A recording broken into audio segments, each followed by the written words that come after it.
जय श्री राम जी। आज का मेरा टॉपिक है प्रेम। प्रेम शब्द सुनते ही शरीर में एक किरण सी दौड़ जाती है, क्योंकि प्रेम शब्द में ताकत ही इतनी अपार है।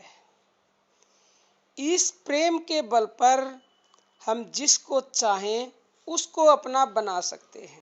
तो हमें सिर्फ श्री राम को या परमपिता परमेश्वर को अपने प्रेम के बल पर अपना बनाना है, और वो सिर्फ प्रेम से ही अपने बन सकते हैं, क्योंकि प्रेम में ही वो अपार शक्ति है, वो अपार ताकत है जिसके हाथों भगवान बिक जाते हैं। प्रेमी प्रेमी सभी कहें, ठग ठाकुर अरु चोर, बिना प्रेम रीझे नहीं, प्रेमी नंद किशोर। और प्रेमी के हाथों मजबूर हो जाते हैं वो करने पर जो प्रेमी करवाता है। आज का मेरा विषय टॉपिक ही ये है कि भगवान के प्रेम रूपी रस समुद्र में डुबकी लगाने से ही परमात्मा की प्राप्ति होगी। जिन खोजा तिन पाइया, गहरे पानी पैठ, मैं बावरी डूबन डरी, रही किनारे बैठ।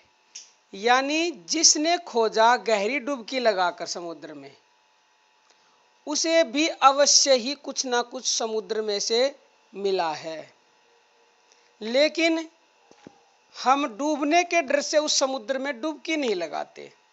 लेकिन जो डुबकी लगाएगा समुद्र में, उसे कुछ ना कुछ समुद्र में से भी मिलेगा ही, उसके हाथ आएगा ही। जैसे कुछ शंख हैं, सीप हैं, कुछ सच्चे मोती हैं, उसे जरूर मिलेंगे।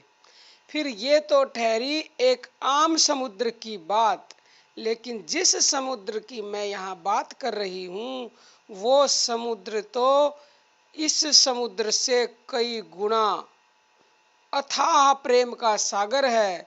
परमात्मा रूपी समुद्र है वो। उस परमात्मा रूपी समुद्र में जिसने डुबकी लगा दी, उसे वो सब मिलेगा जो आपकी कल्पना से प्रे है, और आप चाह के भी बाहर नहीं निकल सकते। और आप ये चाहेंगे कि मैं दिन रात उस समुद्र में डुबकी लगाता ही रहूं, लगाता ही रहूं। आनंद इतना आएगा कि आपकी सोच से भी परे है। जो प्रियतम भगवान प्रेम के रस समुद्र में डूब चुके हों, प्रेम का विषय इतना गहन और कल्पनातीत है कि जिसकी तह तक विद्वान और ज्ञानी भी नहीं पहुंच सकते, फिर वाणी और लेखनी की तो बात ही क्या है। शेष महेश गणेश एवं सुखदेव तथा नारद आदि जो भगवान के प्रेमियों में सर्व शिरोमणि समझे जाते हैं, वे भी जब प्रेम तत्व का वर्णन करने में अपने को असमर्थ पाते हैं, तब साधारण हम जैसे मनुष्यों की तो गिनती ही किसमें है। अंतःकरण में जब प्रेम रस की बाढ़ आती है, तब मनुष्य के संपूर्ण अंग पुलकित हो उठते हैं, हृदय प्रफुल्लित हो जाता है, वाणी रुक जाती है और नेत्रों से आंसुओं की धारा बहने लगती है। शास्त्र और प्रेमी महात्माओं का ऐसा ही कथन और अनुभव है, परंतु यह सब प्रेम के बाहरी चिन्ह हैं। इसी से इनका भी वर्णन किया जा सकता है। हृदय में प्रेम का समुद्र उमड़ आने पर जब प्रेमी उसमें डूब जाता है, उस अवस्था का वर्णन तो स्वयं भी नहीं कर सकता, फिर दूसरे की तो सामर्थ्य ही क्या है। श्री राम और भरत के प्रेम मिलन के प्रसंग में गोसाई जी महाराज अपनी असमर्थता प्रकट करते हुए कहते हैं कि प्रेम का तत्व परम रहस्यमय है। जिसने इस तत्व को पहचान लिया, वह तो प्रेम में ही बन गया। प्रेम के यथार्थ रहस्य को तो पूर्ण रूप से केवल पूर्ण पुरुषोत्तम भगवान श्री वासुदेव ही जानते हैं। अथवा थोड़ा बहुत इसका ज्ञान उनके प्रेमी भक्तों को है। इसलिए उन निष्काम प्रेम के तत्व को जानने वाले ज्ञानी भक्तों की गीता में भगवान ने अपने श्रीमुख से स्वयं प्रशंसा की है। भगवान श्री कृष्ण कहते हैं, उन यानी 4 प्रकार के भक्तों में भी नित्य मुझ में एक ही भाव से स्थित हुआ अनन्य प्रेम भक्ति संपन्न ज्ञानी भक्त अति उत्तम है, क्योंकि मुझको तत्व से जानने वाले ज्ञानी को मैं अत्यंत प्रिय हूँ और वह मुझको अत्यंत प्रिय है। वास्तव में प्रेम भगवान का साक्षात स्वरूप ही है। जिसको विशुद्ध सच्चे प्रेम की प्राप्ति हो गई वह भगवान को पा चुका। भगवान प्रेम में है और भगवान ही प्रेम करने के योग्य है। इसलिए चाहे जैसे भी हो, हम लोगों को सब प्रकार से भगवान में अनन्य और विशुद्ध प्रेम करने की कोशिश करनी चाहिए।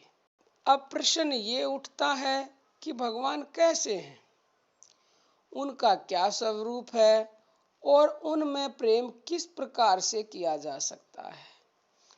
तो इसका उत्तर संक्षेप में यूं समझना चाहिए कि वे सर्वव्यापक भगवान अमृतमय हैं, सुख सागर हैं और नित्य सत्य विज्ञान आनंद घन हैं।